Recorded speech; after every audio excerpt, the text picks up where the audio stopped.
Bienvenidas y bienvenidos a Media 20.1.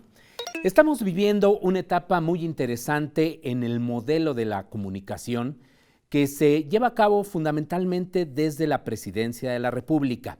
Por ejemplo, las mañaneras, esto que ha pasado con la reducción de la publicidad gubernamental, los medios públicos, por ejemplo, qué papel están teniendo en esto que se ha llamado la cuarta transformación. Bueno, estos cambios que hemos visto en la comunicación ya comienzan también a ser de interés para las y los investigadores. Y esto se está reflejando en un reciente libro, que en realidad es una revista, Argumentos, Estudios Críticos de la Sociedad, que es una revista que publica la Universidad Autónoma Metropolitana. Sobre los artículos que se publican de esto que está pasando con la comunicación dentro de la 4T, hoy nos acompañan los coordinadores de este número. Nos acompañan la doctora Elsic McPhail y el doctor Javier Steinú Madrid. Ellos son profesores investigadores de la, ya decíamos, Universidad Autónoma Metropolitana. Antes de la entrevista, le invito a ver algunos de los hechos destacados en materia de medios y telecomunicaciones con la periodista Paulina Gómez.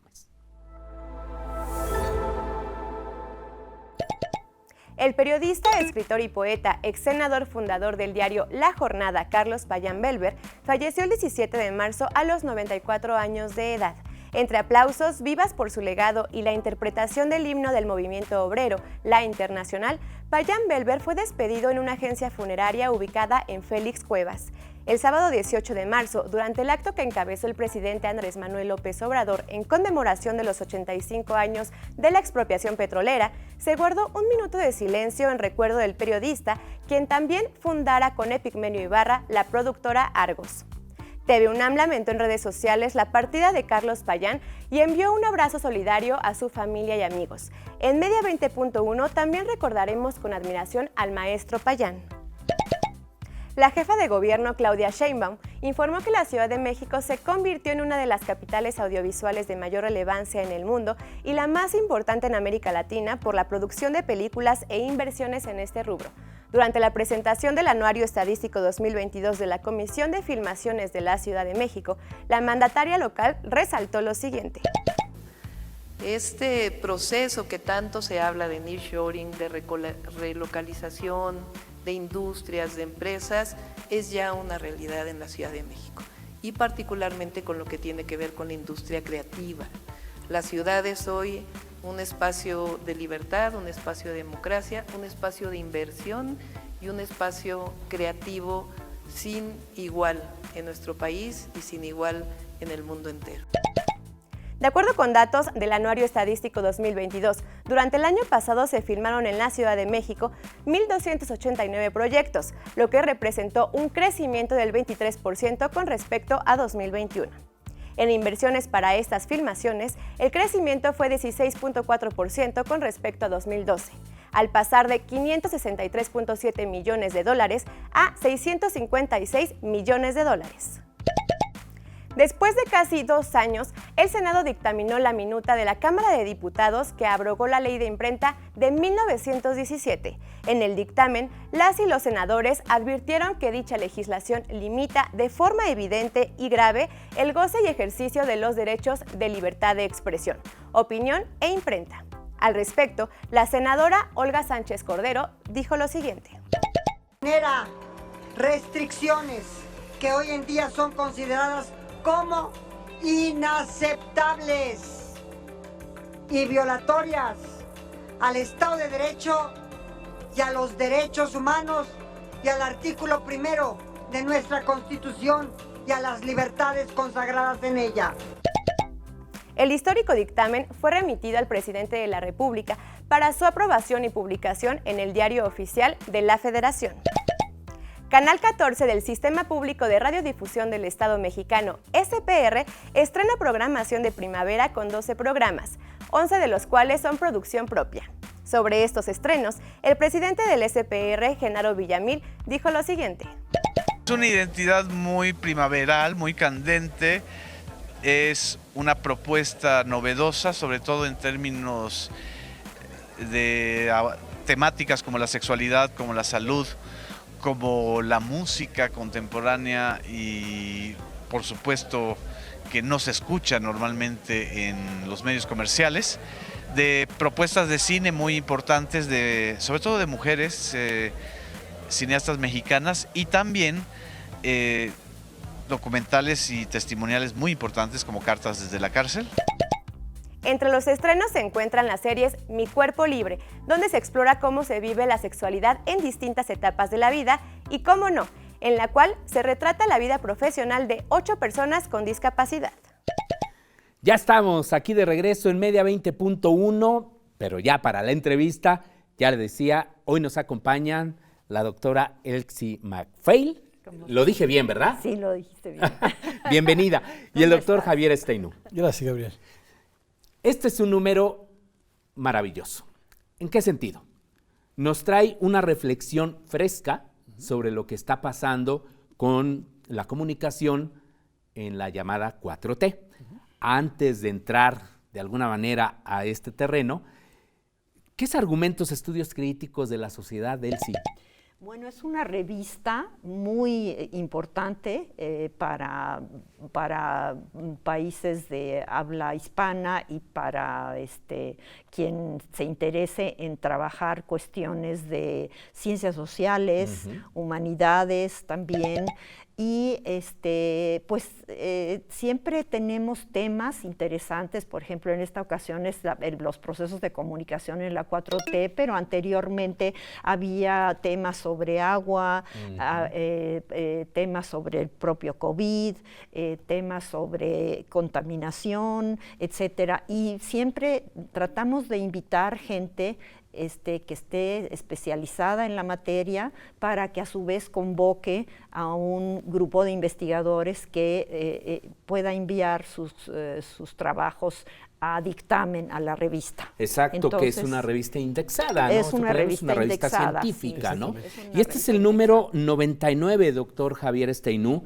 ¿Por qué escribir sobre los procesos de comunicación en la 4T? Claro, Gabriel. Mira, como sabemos todos, cada gobierno tiene una característica que lo va distinguiendo en cómo va realizando su proceso de gobernabilidad. Así lo vimos con el presidente Felipe Calderón, con el presidente Enrique Peña Nieto, y ahora que se inició esta nueva fase del régimen de la Cuarta Transformación, nos dimos cuenta que tenía características sumamente diferentes a sus anteriores regímenes, y entonces pensamos que era fundamental revisar esto. Y al tratar de revisar una de las características centrales de este gobierno, nos dimos cuenta que su principal característica era la mediatización. Es decir, además de gobernar a través de una serie de acciones, de políticas públicas, fundamentalmente está gobernando a través de los medios de comunicación. Entre ellos, ya mencionaba la conferencia mañanera, pero también hay otros fenómenos que está utilizando, como son las redes sociales y el empleo de los medios públicos.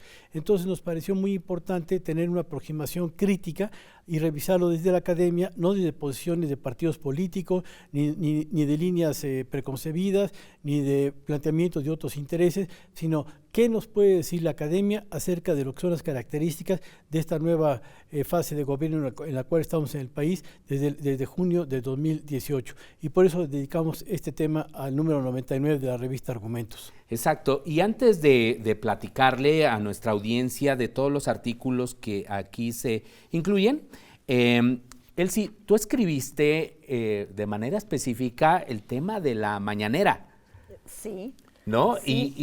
Y como la creación, ¿cómo lo llamas? De un símbolo, de un culto a la personalidad. De un culto a la personalidad. Sí. ¿Cuál es tu reflexión fundamental o cuál es el eje de tu aportación en este artículo que escribiste de este tema?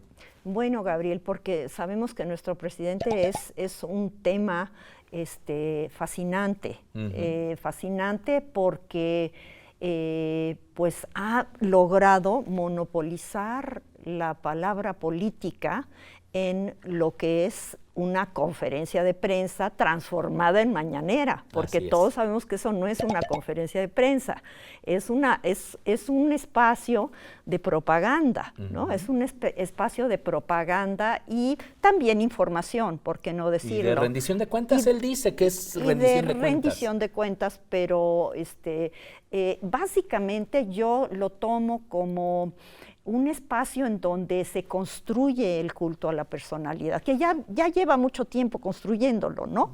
Cuando fue jefe de gobierno de la Ciudad de México hizo un ejercicio similar, ¿no? Es exactamente lo que hizo, ¿no? Un ejercicio similar en donde tenemos a un presidente carismático, tenemos un presidente narcisista, un presidente egocentrista, un presidente polarizante y que aún así goza de gran popularidad.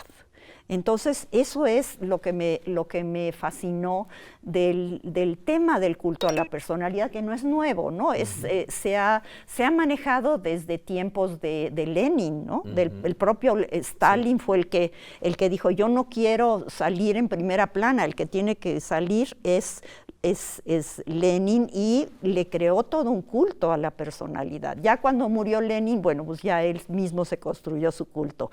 Pero bueno, esto es fascinante porque pues viene de países con tendencias autoritarias y aquí estamos en una democracia. Entonces esa es la contradicción y la reflexión que yo aporto, en el sentido de que sí hay una concentración de poder, y por eso pues el culto a la personalidad florece mucho mejor, ¿no? Florece con mucho más vigor, porque pues no tiene mucha oposición, como sabemos bien. Sí, ¿no? Se ha construido un consenso ahí muy, muy importante. Justo en este terreno, doctor Javier Steinhut, tú escribes sobre la publicidad gubernamental.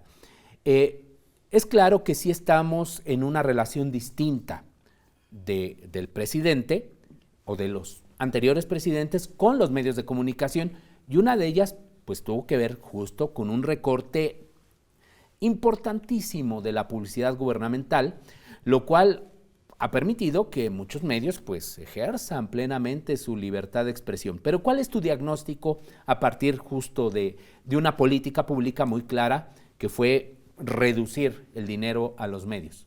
Claro, Gabriel. Bueno, primero, antes habría que recordar que la publicidad gubernamental viene arrastrando un vicio, que es el vicio de utilizarla como un instrumento de manipulación, de golpeteo frente a los medios de comunicación, y que se redujo en el binomio. Si hablas bien de mí, te doy dinero para que puedas financiarte, y si hablas mal de mí o si presentas imágenes negativas acerca de mi gobierno, de mi régimen, no vas a tener dinero, por lo tanto, como empresa entras en crisis.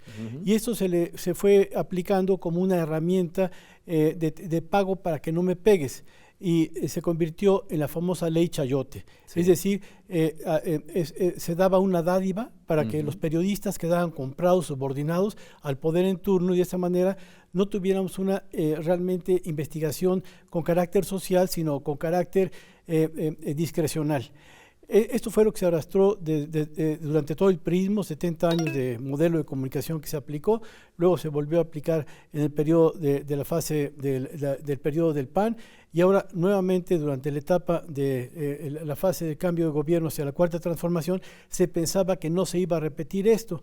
Pero lo que nos hemos dado cuenta es que efectivamente, como tú dices, sí ha existido un cambio. ¿Cuál ha sido este cambio en esta nueva Ley General de Comunicación Social que se acaba de publicar en diciembre del año pasado, el 27 de diciembre? Se aprobó el 6 de diciembre y se publicó el 27, y ahora ya está funcionando, que forma parte de una de las leyes del proyecto del Plan B.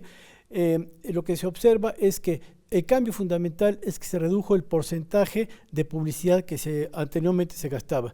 El presidente Peña Nieto, cifras más, cifras menos, gastó aproximadamente 64 millones de pesos durante 64 mil millones de pesos. ¿No? Porque eran más o menos como 10,000, ¿no? Por año, promedio. Disculpa, 64 mil millones de pesos durante 6 años de gobierno.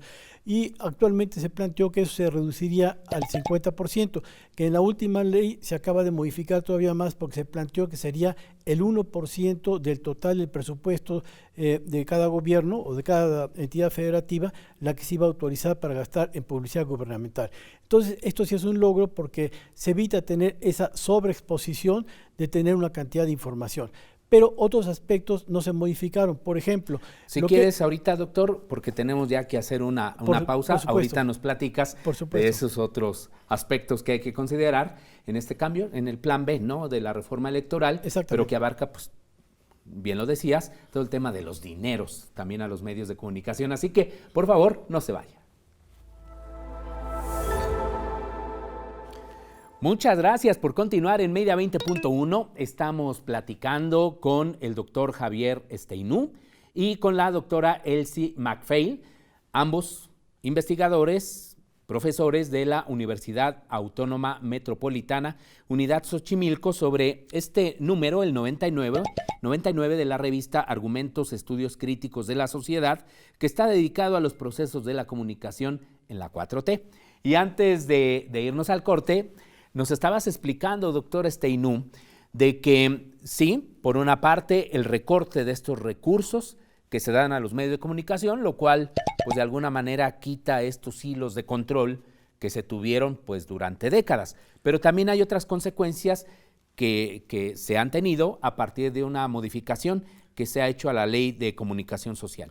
Sí, efectivamente, Gabriel. Son muchas las implicaciones que pueden existir, o de hecho ya existen, a esta ley que fue aprobada el 5 de diciembre del año pasado por una opción mayoritaria en el Congreso que le dio una aprobación por fast track y no mediante un análisis muy de fondo, sino más bien fue por esa capacidad de mayoría de legisladores en el Congreso y que impuso ya esa ley. Esa ley por lo menos tendría 24 limitaciones que por razones de tiempo solamente voy a mencionar algunas. Primero, se mantiene la discrecionalidad, es decir, no se fijan criterios claros de cómo se va a otorgar la publicidad, aunque sí se haya reducido en el porcentaje anterior que era muy alto, 64,000 millones de pesos, ahora quizás sea la mitad o mucho menos, pero sigue siendo discrecional, es decir, se lo sigo dando a aquellos medios que me van a mejorar mi imagen y que no van a ser críticos. O sea, por ejemplo, Televisa, TV Azteca, los grandes medios todavía. Exactamente, la tendencia que se ha visto en estos 3 años o 4 años de gobierno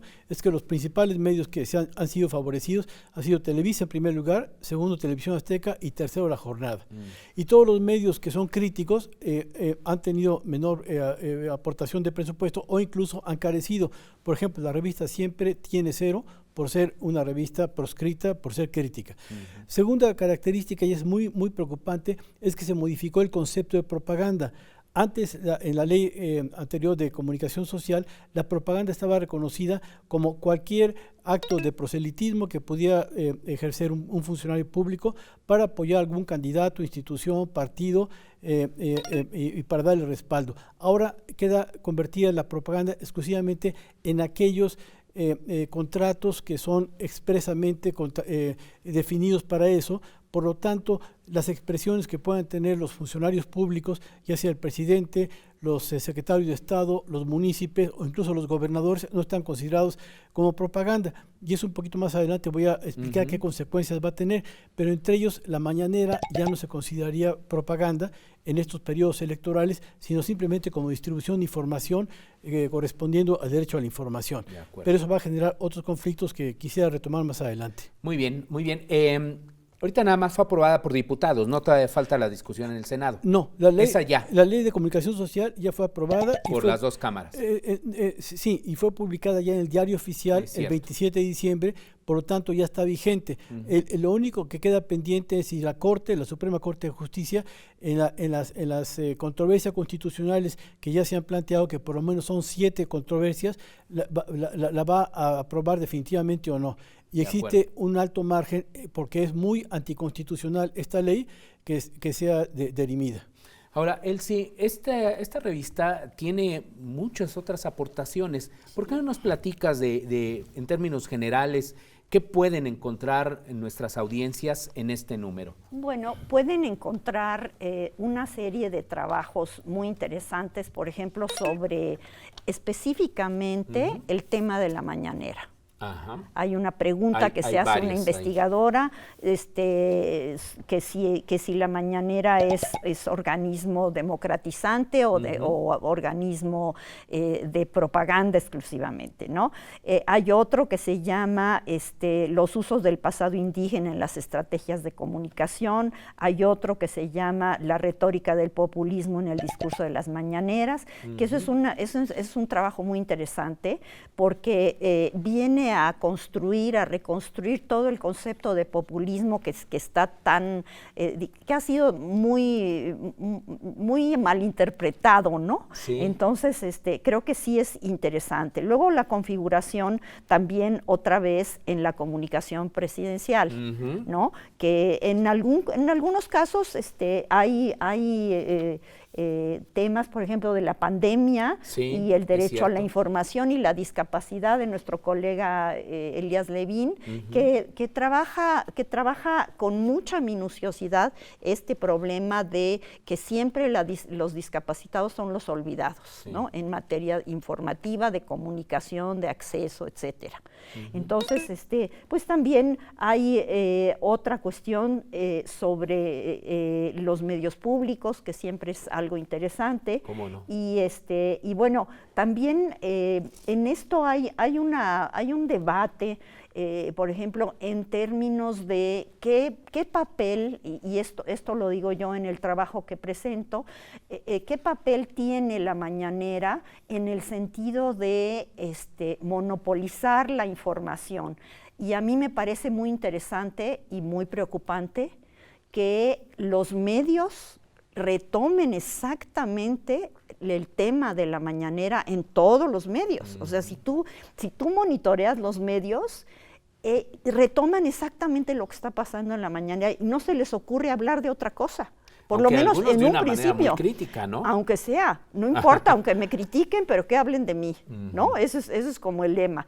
Y eso me parece muy preocupante porque dices, hay otros temas, la migración, el campo, el agua, no sé, muchos otros que hemos tratado nosotros en la revista Argumentos y que creo que nuestros colegas periodistas están en falta en este sentido, porque no salen a la calle y ven lo que hay y reportan, ¿no? El reportero como tal ha perdido el vigor que antes tenía. Cuando nosotros éramos jóvenes, el reportero salía a la calle y así nos formamos nosotros como comunicadores, ¿no? Salíamos a la calle y ahora a ver qué hay, ¿no? Como decía Mark Twain, ve a la calle, observa lo que veas y cuéntalo con el menor número de palabras posibles, ¿no? Claro.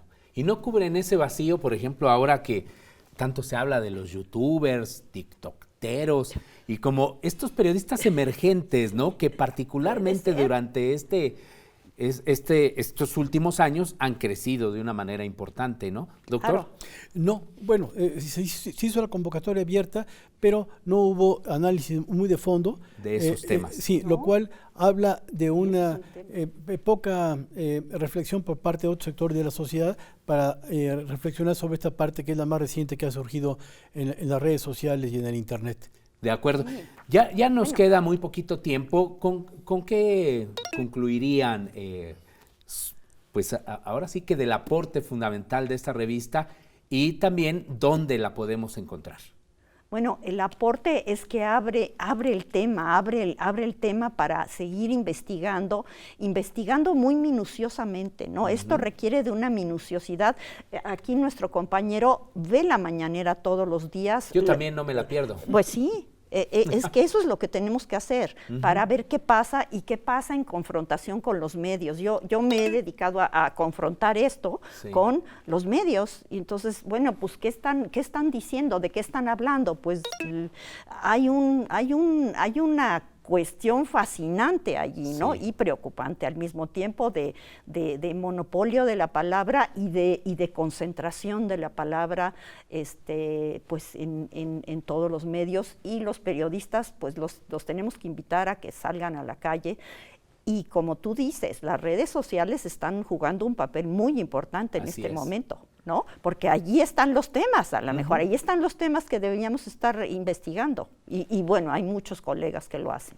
¿Con qué te despides, doctor Steinú? Gabriel, yo creo que este número aporta elementos muy importantes para ver con anticipación la tremenda crisis de legitimidad que se nos viene en el país. ¿Por qué? Porque uno de los trabajos de ahí, o varios de ellos, anuncian que si los partidos políticos con la nueva ley de comunicación social únicamente van a contar con 30 minutos, de los cuales nada más les van a quedar 27 porque 10% se lo tiene que entregar al INE, entonces es el tiempo que van a tener de exposición. Pero por otra parte, al haberse modificado el concepto de propaganda política, todo el aparato de Estado va a poder realizar proselitismo a favor del candidato que elija el gobierno en turno. Entonces vamos a tener un fenómeno que yo lo concretizaría: el Estado va a dejar de ser Estado y se va a convertir en un macropartido político a favor de un candidato. Esto va a desestructurar el equilibrio y la pulcritud que existe actualmente en las elecciones, y va a generar elecciones viciadas, y esto nos lleva directamente a una crisis de democracia y de gobernabilidad. Entonces, las próximas elecciones, independientemente de cómo se organice, dónde se pongan las casillas, cuántas personas voten, el resultado va a tener ya este dardo envenenado que va a poner en cuestión el resultado por este desequilibrio que se va a dar en el proceso electoral al haber aplicado esta ley de comunicación social. Bueno, pues ahí está, es como una provocación a que también usted lea estos textos, a que se involucre también en la reflexión crítica sobre los procesos políticos de la comunicación. Eso es parte también del aporte de las universidades, que podamos llevar estos temas y que los reflexionemos. Todos finalmente podemos tener también una opinión en relación con esto. Bueno, aquí está el aporte que han hecho diversos investigadores sobre este tema, y no dijimos dónde la pueden bajar, pero es muy fácil. Si usted le pone ahí en Google argumentos, estudios críticos de la sociedad, yo ya lo hice, me aparece el link para bajar este número. De todas maneras, lo estaremos compartiendo en nuestras redes sociales. Elsie McPhail, muchas gracias. Muchas gracias a ti, Gabriel. Muchas gracias, doctor Steinú. Gracias por la invitación, Gabriel. Y muchas gracias a usted. Hasta la próxima semana.